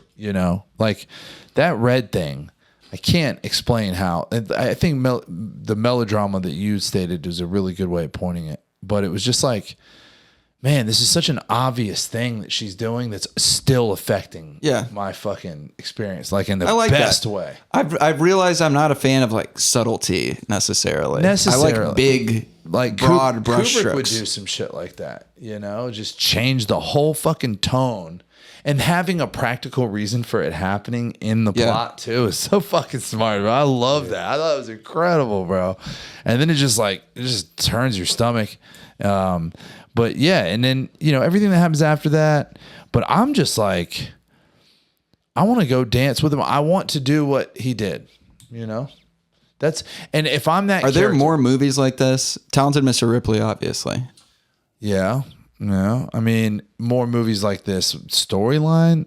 Just like a scheming guy making his way to the top. And they say in the movie, Felix is like, my family actually inspired Evelyn Waugh, the author who wrote a book called Brideshead Revisited, which is about like a lower class guy getting invited to an upper class guy's family estate. So I think that was an inspiration for this. But that guy's not like a schemer. I don't know. Oh, another thing that's premeditated. He is looking in a book about Saltburn and then goes, oh, is that plate designed by this guy? Like he pretends he just knows who all these famous ceramics designers are. Do you know what I'm talking about? Yeah. Yeah. Like he educates himself on this shit and then just pretends it's off the dome, which is Pretty cool. sociopathic. Yeah. I mean, but I'm saying that if I'm him and I do what he did and I accomplish what he accomplished, I am doing the exact same thing in the end. I am doing coke Dancing off around. of all the flat surfaces. I'm dancing around with my dick out. I'm putting their rocks on top of that creepy toy. I mean, what better way? You probably have to get all new servants. I'm even dancing the same. I'm putting my hands on my back with my palms on my hips. That is how you dance. In this instance, that is how you dance. Yeah. Yeah. I just only could wish that I could have his physique by the time I get there. That's another thing where it's like he's a nerd, but he's kind of swole. Well, it just seems like he's got good genes to me. Sure. It seems like he's not necessarily a gym guy. He's got some good structure. Yeah. And he maybe probably eats well. The servants don't fuck with him though. Like they don't like him or they don't fuck with him, like they don't try. They don't like him. You see Yeah. when you see him leaving after the dad I feel like they kicks roll him their out, eyes they're at like everybody. waving his like Yeah. Oh yeah, they're all out smoking in the terrace. And, yeah. they're ready for him to go. I feel like they- it's I think so many people in this movie can see through him. Yeah. It's just that the key Yeah. one, the mom, doesn't. Yeah. Also, I love the casting of Rosamund Pike, who plays a scheming liar in Gone Girl. Yeah. They're probably her most famous role. Yeah, I would put that. I think those movies could be classed together in terms of being like about somebody who's That's a Fincher manipulative. film, right? Yeah, Yeah. That was a good one. based on a Another book one I by haven't Julian seen. Flynn. Oh, really? Ooh, good. I'm glad I, didn't read, spoil like, it. Don't the talk first- to Tony about it for too long. He'll Read the fucking ruin first it for third you. of the book, and then I don't know what happened. You have no idea what happens then. Yeah. That Yeah. looks fire. Yeah, that was a good one. That was a very Finch movie. I'm just trying to think of more because I also love Fincherino. like real life stories of scammers. I'm addicted to those where somebody like, What about I Love You, Philip Morris? yeah, that's a great movie. That movie's fucking incredible. That popped up in the feed the other day. I was like, ooh, I should check that one back up. Catch Me If You Gay, Can. gay. I love that, bro. Have you ever seen that with Jim Carrey? I have seen True it. story. I can't remember it though. Man, he is fucking the hell out of that guy when he does that in that beginning of the movie. You like Pretty that funny. part? I just thought it was funny how they just lean into the enthusiastic homosexual behavior, like right out of the gate. Yeah. Yeah, it was pretty cool. You would like the movie King Cobra, which is about like a murder in the gay porn scene with James Franco and James Franco got else is in canceled that? like a motherfucker. That guy just ghosted. he didn't do anything wrong. No? He got canceled because women signed up for his acting classes and then had sex with him. And they were like, there's a power dynamic because he was teaching me acting. It's like, Then why did he disappear? Just I think said fuck it. self-imposed exile, maybe like take some time away from the spotlight. And I think a lot of his fucking, He's sober now. friends That's or part of it. whatever, like Seth Rogen, the fucking Turn their back on him. weed influencer. Yeah, to all like turn their, Jonah Hill. All those guys are total pussies. And they just kind of like left him hanging because My homeboys chilled with him in New Orleans, that was the thing about, and he's sober now. we hung out with sort of. I didn't really hang out with him, but my friends did. I was there with James Franco in Savannah. He was there being gay. He's a big film guy. Like he actually likes. Yeah, He's not a. He was making out with a boy. It was cool. It was all anyone could talk about. A man. Sorry, it was a man. They were men. Okay, good. Yeah, they were men. They were consensually. Because if you're like, why did he get canceled? He's making out with a child. That's funny though, because all his friends bounced on him. That was, you remember when that comedian Chris D'Elia got canceled for some sucks. See, I don't think he's funny, No, and so I couldn't really care about. it was this, kind of oddly coincidental that he had some odd behavior because he was always cast as a predator. He was on Workaholics. He was a predator. me. Or Or he no, was a predator. you. Whatever the fuck. My bad. But you know what though? They kind of he addressed the problem that he had, blah blah, publicly, and a lot of his friends stuck by his side, Yeah, which I thought was cool. I thought. Wait, who did he play in You? he plays a comedian who's a sexual predator. Okay. Did You you would ever, recognize this guy. He's been on a bunch of shit. Was it one of the earlier seasons? Be careful, bro. Did you ever see? Maybe like second or third. It's not very sharp, or else this would be working a lot better. Did you ever see Workaholics with him? Yes. Yeah, and he's like, the penthouse, bro. We're gonna take you to the penthouse. But he's got he goes like the middle school volleyball games and shit. It's fucked up, dude. At the end of 2017, Franco, almost 40, said he was slowing down to focus on himself. 2021, he gave his first interview in nearly 4 years. Does he have a family? I don't think Kids and so, stuff? which is sad. Neither does Seth Rogen. Seth Rogen's like Well, he's- married to weed. Well, Seth Rogen he brags about not having a family, which is whatever. I'm fine if people choose not to, but acting like you're like. Oh, and he says James Franco says, in the 1920s and 30s, they used to define homosexuality by how you acted and not whom you slept with. Sailors would fuck guys all the time, but as long as they behaved in masculine ways, they weren't considered gay. Well, I like to think that I'm gay in my art and straight in my life. Oh, nice. Gay in my art, straight in my life. Wait, hold on. Let's fucking dissect this. So is he saying... Unpack that. Yeah. Yeah. Okay. So he's saying that Okay, in the 20s, you were just gay by how you acted. So he's saying that sex has nothing to do with it. And he's saying, I guess, that he acts fruity, but he sleeps with women. Okay. I could be accused of the same thing. That's another thing. I'm with that. I mean, that's just like New Orleans shit, though. The party scene made me think about New Orleans. There was this movie with Kevin Kline in the 90s called In and Out. Yes. And I want to watch that. James Marsden, like, I have that on my list. wins an Oscar and says, He's like, thank you to my teacher who is gay. And the guy's like, I'm not gay.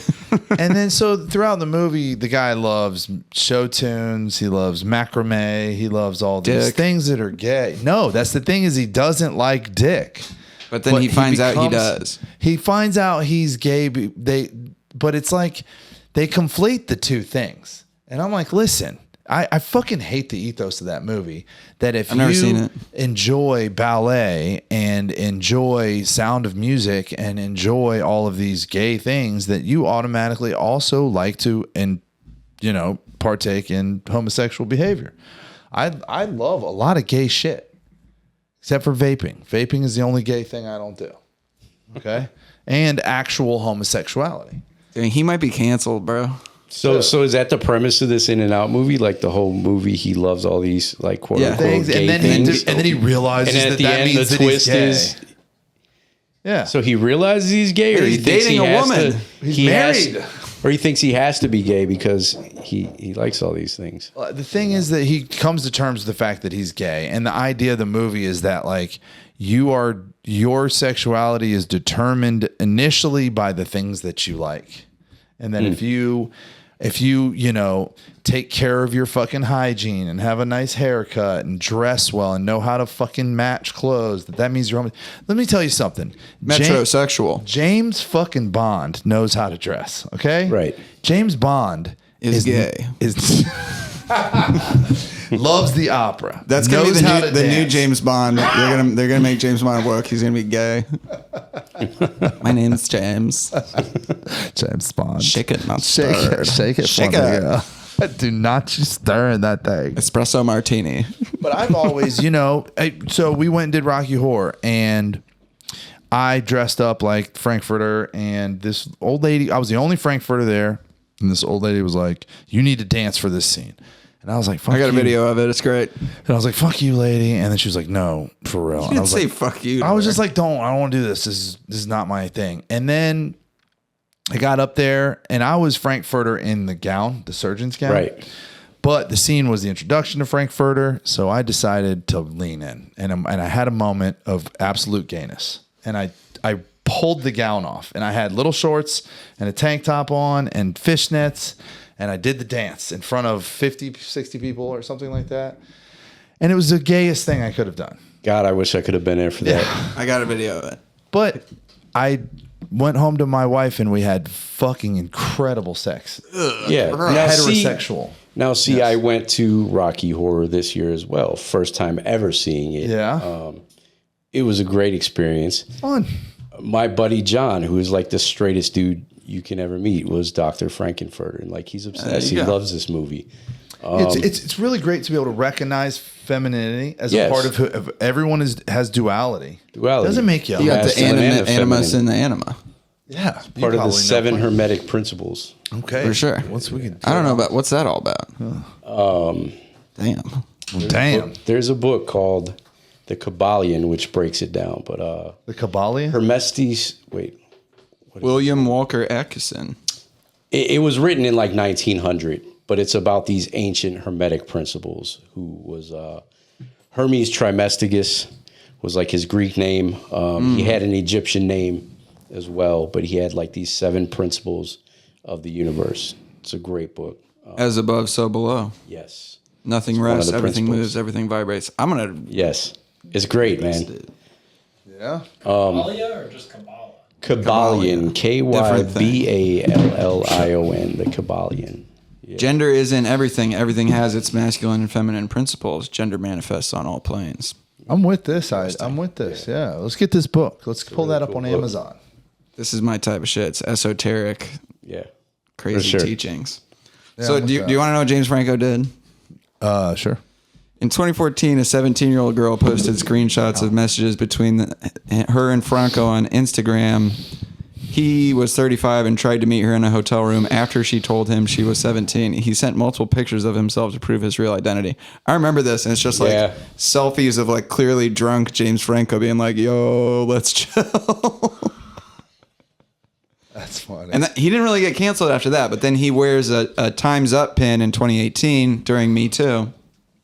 And a bunch of people come out and they're like, no, he's not the man, basically. He's a bad person. Former girlfriend alleged that he forced her to give him oral sex in a car while they were dating. It's risky. Forced roadhead while you're driving is it's not safe driving. Force oral. Yeah. I don't know. Why would you do that while you're driving? I don't know. Why would you force it anyway? That's roadhead code red. That's no good. That's an emergency. So then he goes on the Stephen Colbert Show. This is January of 2018, and this was when The Disaster Artist was coming out, which is I feel like the last movie I remember him being in. You remember that?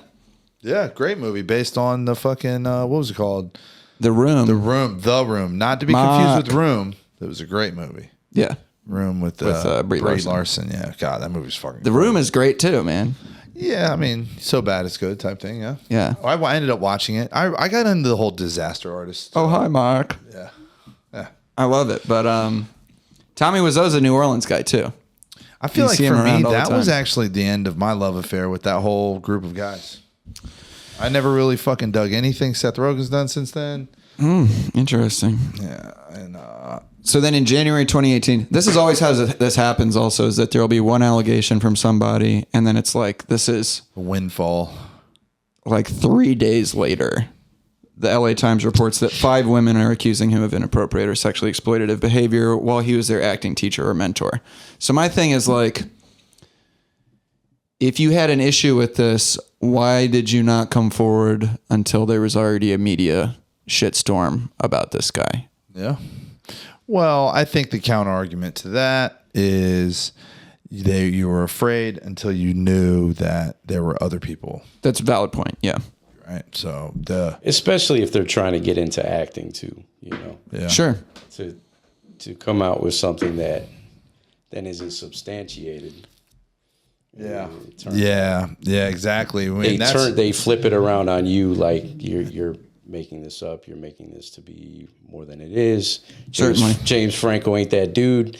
That kills all their chance of having a career in Hollywood after that, you know?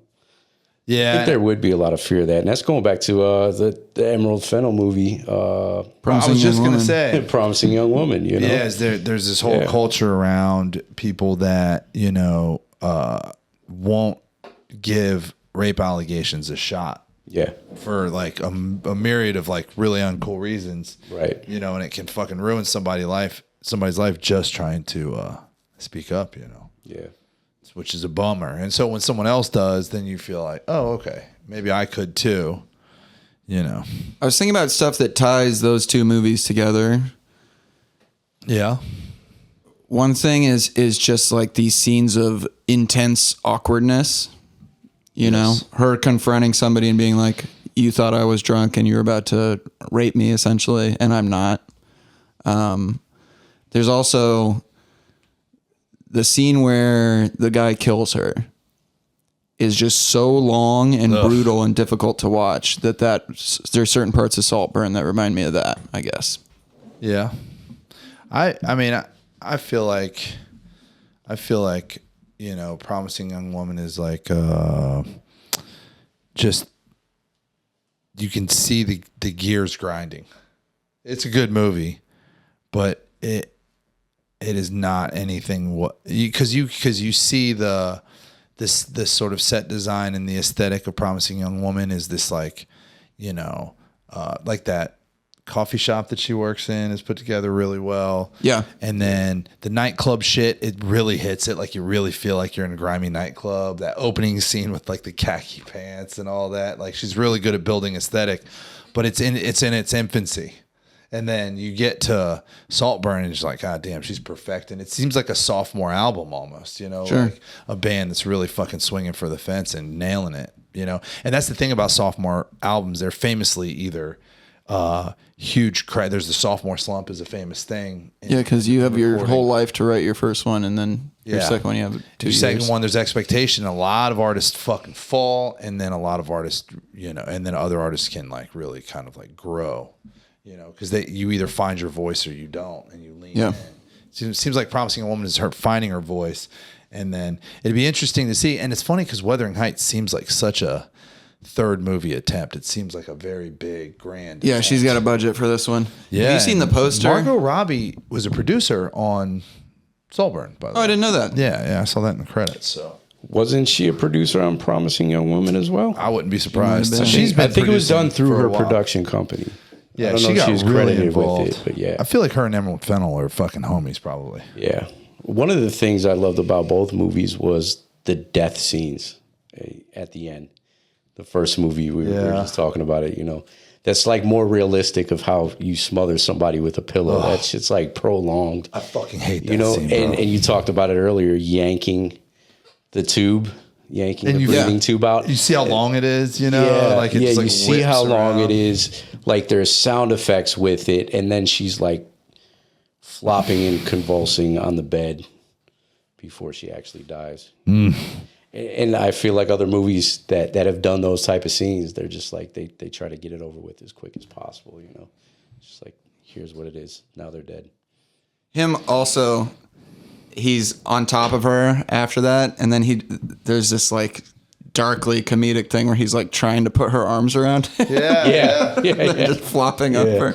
Yeah, he like puts his head on her chest and like his ass in the air. He almost acts like he's gonna go down on her. I prior to thought that. for Yeah, a second. that's what It's I so thought. weird. Yeah. That's what I thought the first time I thought saw it. something hard was fixing to happen. I wasn't. Look at this poster. Yeah. Oh, that's a good one. Just the font is incredible. It looks really Yeah. old timey, Yeah. and it's just intense. And then Burns. Wow, that guy's getting some fucking play, dude. he's That looks- awesome. that You- looks you like didn't watch something- Euphoria, huh?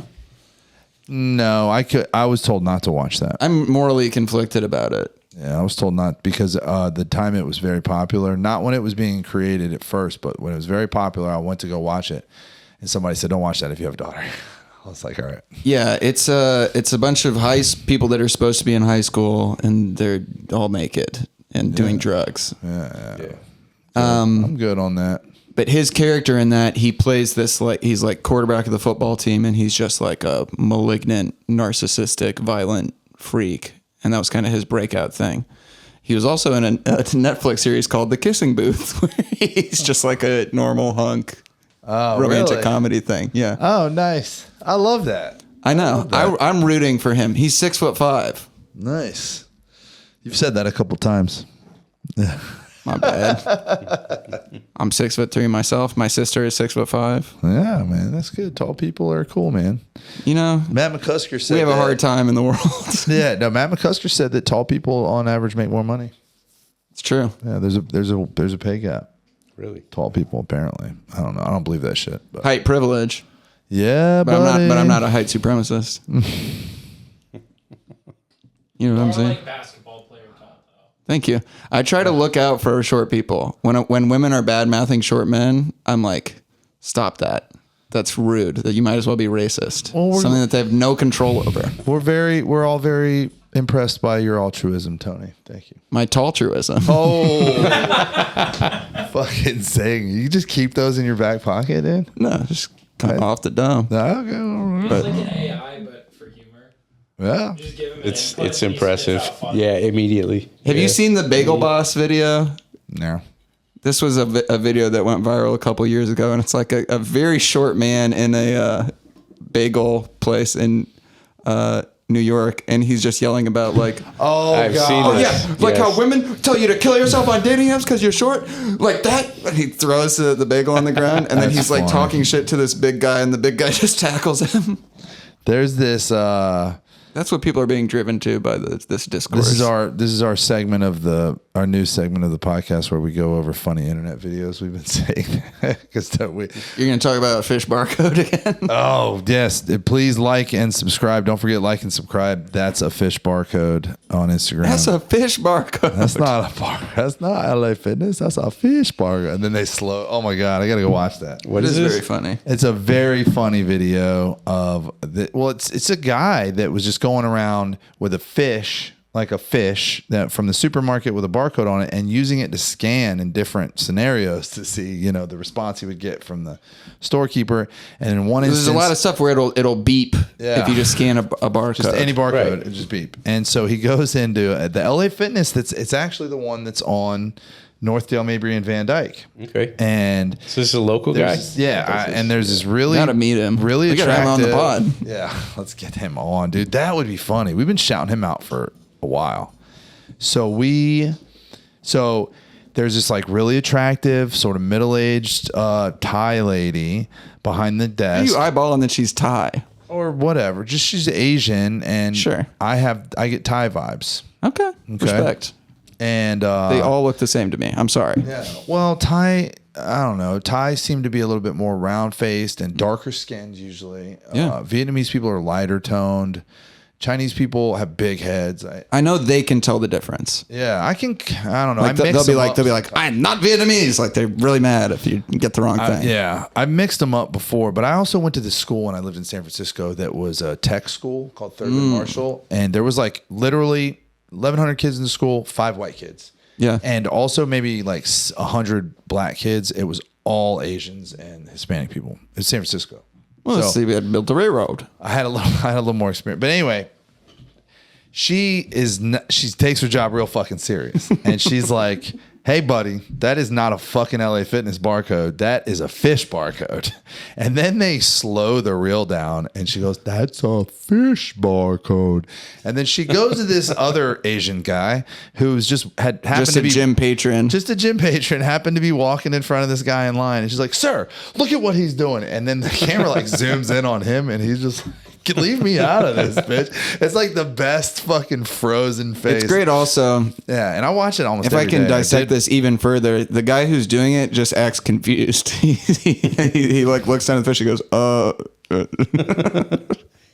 But yeah. Anyway. What's the other YouTube video that you want to It's going to describe? seem so stupid, dude, now. So, because we were talking about Euphoria, and since Euphoria has come out, Sydney Sweeney's gotten famous, particularly her bosoms have gotten famous. Very pretty And lady. There's this really funny video where it's the footage from Signs, the Joaquin Phoenix and Mel Gibson movie, where if you remember, he's watching TV and there's the scene where the Alien walks by the birthday party. but Yeah, he's watching okay. the TV and it's like men watching the Power Women of the Year awards, and it's Joaquin Phoenix and you see Sydney Sweeney's face on the TV, and then you see him watching TV. He's like, move kids, vamonos kids. And then they pan and they see her. You see her boobs in this dress. This gold dress is like perfectly cupping her boobs. It's kind of see through. It's kind of see-through. not. Yeah, and then Joaquin Phoenix's reaction to seeing the alien. It's so funny, bro. It's fucking kills me every time. It's very, very funny. It's like the perfect. I don't know. And like whose brain is connecting those two dots? I don't know. This is the meme creating complex is very. Yeah, It's robust. Well, and you probably know about, and I'm sure I'm not the only one that remembers this phenomenon. There used to be like contests in the newspaper for captions. Yes. Yeah. And that's all this is. This is just and it was very clever competition that you would have who could come up with the best caption for this thing. And but it's just gotten to a whole new level. Definitely. Very funny stuff. And also, There's an economic incentive attached to it also. Yeah. That if you blow your meme page up enough, then you can start selling ads and shit like that. Yeah. But also, everybody is reposting other people's shit uncredited all the time. Like there's no... Even if you put a watermark on it, people will just repost it, Yeah. Yeah, because fuck it, who cares? It's still the same thing. Still get the same giggle, still get the same response. Yeah, a lot of these big accounts are just aggregators. They're just taking shit from other places, and you can do that with AI also. You can set up a Twitter account that just reposts other tweets that have gotten 90,000 plus likes, that sort of thing. Oh yeah. I would always stumble across accounts like that when I was on Twitter, where it'd be like a picture of a cute boy, and it'd just be like Austin, and then every single one of the tweets I'd copy and paste it, and it'd just be like something that somebody else wrote. Oh really? Yeah, and he would have 180,000 followers. Like Elon Musk is writing checks to this. It's probably like a old guy in Dagestan or whatever, pretending to be an American teenager and just reposting like school hits different when you have a crush or it's the most inane fucking bullshit. That's genius though, man. People are getting paid, not ever having to leave their house. I'm sure it's very good for their it's huge in the third psychological world. state. Like India and these places, like they are monetizing their Twitter accounts. It's a big thing. I mean, doesn't seem sustainable. No, nothing. None of this is sustainable, man. Yeah. It's Nothing about our life, dude. And you're thinking about And I found out about this thing giant called bubble. the Federal Reserve recently. Oh my God. he snapped up. Snacks got him. Should we do a podcast on the Fed? You have some There's opinions enough on the Fed. podcasts about the It Fed. would be me talking for like 2 hours. Okay. Cool. I've not. It's the greatest scam in history. Yeah. The Fed. Agreed. We know. Yeah. To look at how it works, it's so fucked. Yeah. I didn't mean to actually raise this subject. Well, you fucking did, pal. My bad. Mike, you got closing thoughts? Did you have a good time tonight? This has been fun. Yeah. Sitting with us, I've watching enjoyed us it. act like idiots and chiming in Absolutely. from time to time. Yeah. We're glad you came. I'm glad we made it. Next time we'll have the gun. What are you Next gonna time do? we'll have the gun. Yeah, I'm Get not eyes afraid. on the pod. I'm picking mine up in New Orleans. Oh, really? Yeah. Yeah. Tell all the listener how you plan to do that. Yeah, how you move a gun across state lines. It's not illegal. No, probably not. But I want to know. I'm flying to Austin to meet my lady. Why are you buying the gun in Austin? I'm not buying it. It's in New Orleans. I already have it there. I had to leave it there because I have been in a halfway house for the past 15 Oh, you're months. going to Austin? Yeah. When? December 8th. Oh, I got you. And then y'all are flying back or driving No, we're back? driving big U-Haul. Oh, shit. Or no, it's actually her truck with a pod. all happening. One of these days, we're going to share it. You know what? We should have her on the podcast. Yeah, and we're going to go over the whole serendipitous tale. It's a beautiful story. We'll see. Can't wait to hear it. So far, it is. Yeah. Yeah, man, I'm stoked about the whole fucking ordeal. But I think- Ordeal. well, you got to understand, I've been in this place for 5 years where the idea of Tess moving to Tampa was like really good, and I wanted it. This is a great way for me to integrate into your life in a way where you can't get rid of me. Yeah, yeah, I've thought about that too. I've thought It's about going to how, become inescapable. Yeah, well, you know, and just staying out of the middle of y'all shit will be interesting because Teresa just loves to talk about it. But Don't get triangulated, bro. it's really interesting development. Teresa's best friend coming to Tampa for that reason. It's fucking weird. Life. It's not the reason. She was already planning on it, but She was torn between Austin and Tampa. And Well- there was a deciding factor, and I'm sure it had something to do with being 6'3". all right. Tall guys I always have a win. lot to offer other than that. Okay, I mean, but you're the one that kept, referencing how important part of your personality your height was. So, just reiterating your sentiment from earlier in the podcast. I'd like to think I have a lot more to offer. I'm caring. I believe that you do have a lot more. You're very funny. We've touched on that tonight. Being funny is not to be taken lightly. I'm kind. I think that being funny is I'm what a generous is lover. making me the dad that I am. That's what's up. Yeah, people think that I'm a great dad. They always say that I'm a great dad. You are a great dad. Yeah, a lot of people don't really know what the fuck they're talking about. I think they just think I'm a good person, and so they say that I'm a good dad. But I know we're wrapping up, but I've seen a lot of your interaction with your kids. I think I think try. you're a good dad. I work on it. I think that's the thing. Yeah. I work on it. a child's laughter, music Oh man, to my ears. Child's laughter is pretty special. I'm always tickling. Cole had his baby. Nice, yeah. He sent me a picture when I was on the We boat. need to have him on, bruh. Well, now he's going to be Yeah. busy. Yeah, we'll see. All right. Any closing thoughts? I don't have any closing thoughts. I fucking Great choice. hate when people tell me I how loved good it. movies are over and over again, Tony. How great this movie is. You're going to love this movie. You got to watch this movie. This guy sucks cum out of a bathtub. You need to watch this I didn't movie. say that. He fucks this grave. He puts his I, dick I in wish it. I wish that wouldn't have been ruined for you, but And he I was not just like, wrong. This was I a great fucking movie. hate it when people tell me how Yeah. good movies are and blah, blah, blah. And I was just, dude, I was shocked. I was like, this fucking movie. Let's go see Wuthering Heights. Let's double date I'm down. on Valentine's Day. Let's do it. Let's triple date. Hold hands. You guys will be about ready to be down. getting out of the Yeah. house. This guy's going to be a dad soon. By the Amazing. way, Congratulations. congratulations. We got you. potentially 4 weeks left on the high end. 6 weeks on the high end. 6 weeks on the high end. This is the hardest 6 weeks, dude. Yeah, When you're ready to fucking rock and roll. I'm aware. Yeah. Yeah, it's been And your phone, 20. It's been 22 years. your phone ringer me? has to be Yeah. on, and the volume has to be up all of Yes. the time now. Well, I'm going camping next weekend, and I'm a little afraid. Yeah. That. Like if I have no service out there, I got to dip. Yeah. Well. Satellite phone. Oh yeah. We'll get you one. You got one of those? Yeah. Jimmy Spice Show will take care of that. Can write it off.